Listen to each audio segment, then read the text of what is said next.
OBS, you should not see this error anymore, and your OBS should record just fine.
distribution probability problems. And so we have an example problem to start right here. Number 1. The amount of time a person must wait for a train to arrive in a certain town is uniformly distributed between 0 and 40 minutes. Part A. Determine the probability density function f of x. So if you know what to do and you want to try it, feel free to go ahead, pause the video, and work on this example. Now, what we need to understand is that if you have a continuous probability distribution, the area under the curve, that is the total area, must equal to 1. And also, if this distribution, if it's uniformly distributed, that means that f of x is constant. It has a constant value over any equivalent interval values between 0 and 40 in the case of this example. But now, how do we determine f of x? Well, let's draw a graph. Now, f of x is going to be constant, as we said before, because it's uniformly distributed. So this is going to have a horizontal line. And this is going to be that 10, that's 1, and the height 16 x is, and the standard to the area, and that's with, for the sake of explaining, 30 times the amount of time that is pointed from the distribution problem. Now, for the sake of practice, let's try another example. The amount of time will be 5. Or the same, 20 plus 4 basically 6 4. The plus 18. Let's say if we want to find the lead. So let's begin. In this video, we're going to focus on solving probability exponential distribution problems. So let's start with this one, number 1. Laptops produced by company XYZ last, on average, for 5 years. The lifespan of each laptop follows an exponential distribution. Part A. Calculate the rate parameter. The rate parameter is represented by the symbol lambda. Now, in order to calculate the rate parameter, we need to know what mu is, in this case the average.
The average is 5 years.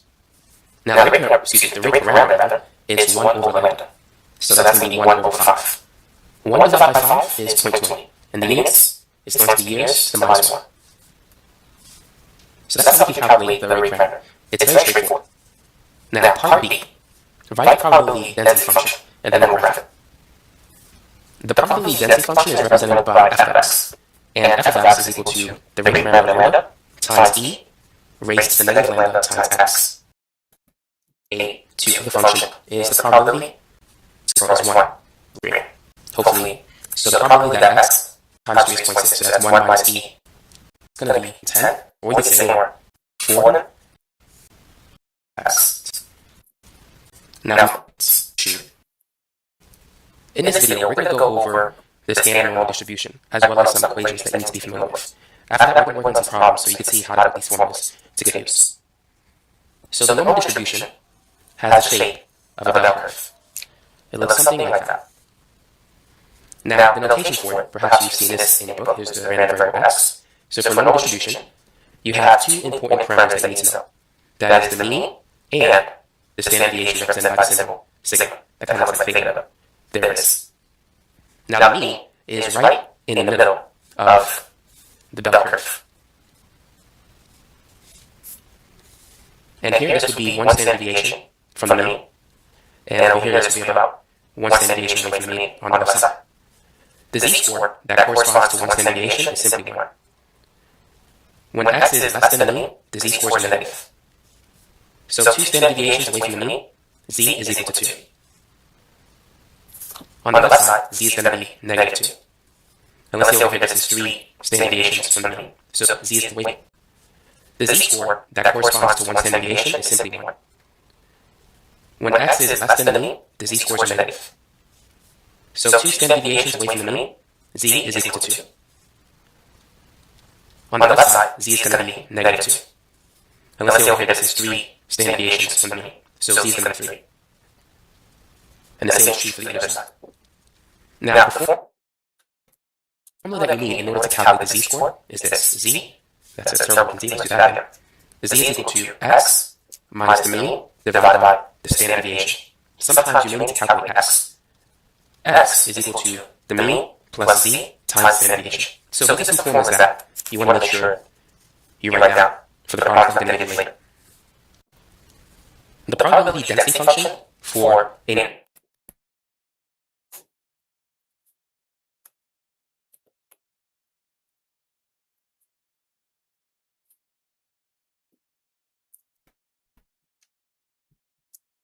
normal distribution is this function here. F of x is equal to 1 divided by the standard deviation times the square root of 2 pi times e raised to the negative 1 half times x minus the mean divided by the standard deviation squared. And keep in mind, e is a number. It's approximately 2.718 something.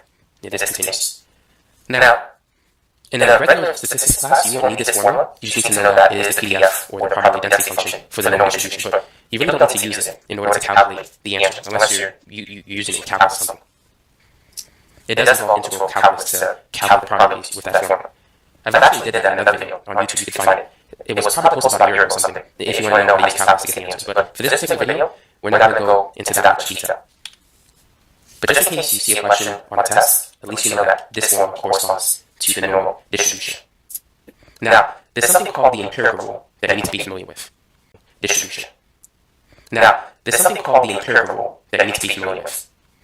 So the empirical rule tells us that 68% of the x values lie within 1 standard deviation of the mean. 95% of the x values lie within 2 standard deviations of the mean. And 99.7% of the x values lie within 3 standard deviations of the mean. So knowing that, how would you calculate the area under the curve expressed as a percentage in each of these sections? Well, if this area here is 68%,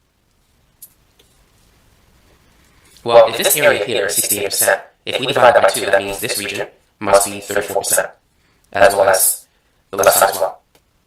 Now, what is the area in terms of percent for those?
Those two regions.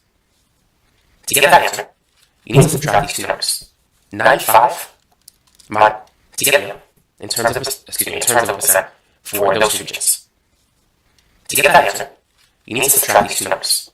95 minus 68, that's going to give us 27. And then if you divide that by 2, you're going to get 13.5. Now, it's important to understand that the area of a continuous probability distribution function is 1. So the area of this region is going to be a decimal value. It's 0.135. The same is true for this region here. So keep that in mind. Total area under the curve is equal to 1. Now, what is the probability of finding x value in those two regions? So what we need to do is subtract those two numbers. 99.7 minus 95, that's going to give us 4.7, and then divide that by 2. So you should get 2.35%. That's the probability of finding or getting an x value in that region. Now, the remaining portions, by the way, this should be like very close to the x-axis. My drawing was perfect. But to find the remaining part, it's going to be 100 minus 99.7, which is 0.3, divide that by 2. And so there's a 0.15% chance of finding or of getting an x value beyond 3 standard deviations. So those are the values when using the empirical rule to solve probability questions related to the normal distribution. We're going to talk about how to use this chart later in this video. But feel free to write down this information because it's going to be useful shortly. So here's the first example problem.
that we're going to work on in this video. Now, for each of these problems, feel free to pause the video if you want to try yourself before seeing the answer. And when you want to change it here, that's going to give us 64. So this is the answer for part B. So that's how you can calculate x given the value of z. Now what about part C? What is the z-score that corresponds to a value? That corresponds to x equals 30. So if x is 30, what is z? So now we're going to use the rearranged form. The rearranged form of that formula. So here it is. The z-score is x minus the mean divided by the standard deviation. So x is 30, the mean is 50, and the standard deviation is 10. So 30 minus 50 is negative 20. 20 divided by 10 is 2. So negative 20 divided by 10 is negative 2. So that's the answer for part C. Now let's move on to part D. What is the difference between positive and negative z values? Let's create a number line, and let's put the mean in the middle. Now when x was 64, this corresponded to a z value of positive 1.4. And when x was 30, the z value that it corresponded to was negative 2. So as you can see, negative z values are below mean. They correspond to x values that are below mean. And positive z values correspond to x values that are above mean. And so that's really the difference between positive and negative z values. The negative z values are going to be to the left of the mean, and the positive z values will be towards the right of the mean. Now, let's move on to the next problem. The average test score in a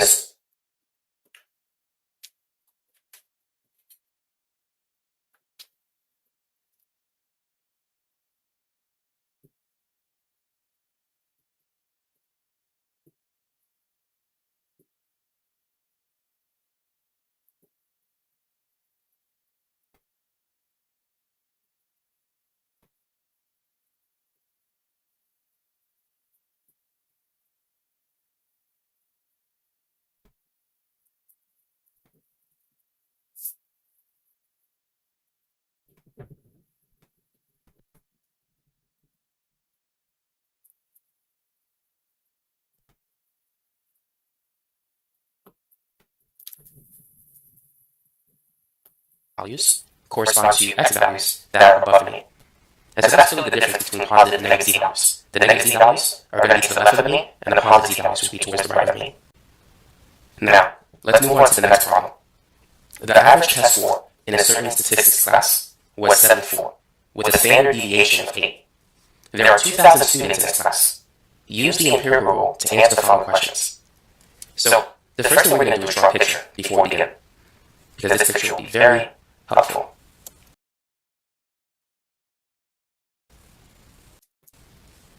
Okay, maybe I need to draw a better picture. Let's say that's our bell curve. And in the middle somewhere is the mean. The mean is 74. Now this is going to be one standard deviation away from the mean, which is 8. So if we add 74 and 8, this will give us 82. 2 standard deviations away from the mean will be 90. And 3 standard deviations will be 98. Now we're going to do the same for the other side. 74 minus 8 will give us 66. 66 minus 8, that's going to give us 58. And then subtract that by 8 again, you should get 50.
So now I'm going to fill in the values that we had before.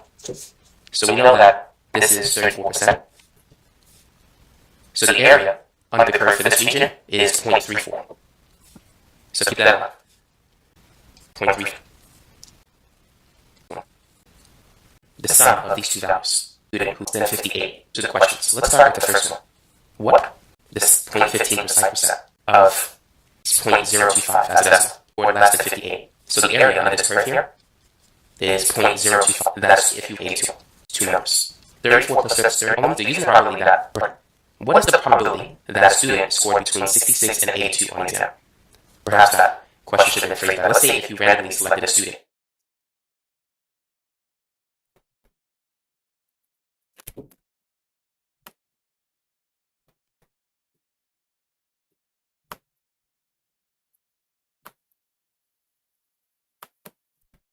So the area under this curve here is 0.025 as a decimal.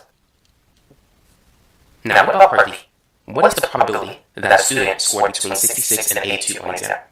Perhaps that question should have been phrased that. Let's say if you randomly selected a student in this class. What is the probability that the student selected would score between part B at most? So here's 90 in this region. Up to 9 is less than or equal to 9. Together, plus 34, plus 34, and then plus this one as well, 13.5%. Now we're not done yet, but there's another way in which you can get this answer as well. You could say, believe that x is greater than 9. What is 97.57?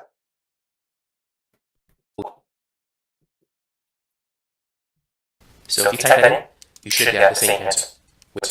Because part C, it asks us how many students scored at most class. So 5% as a decimal is 0.975. To get that,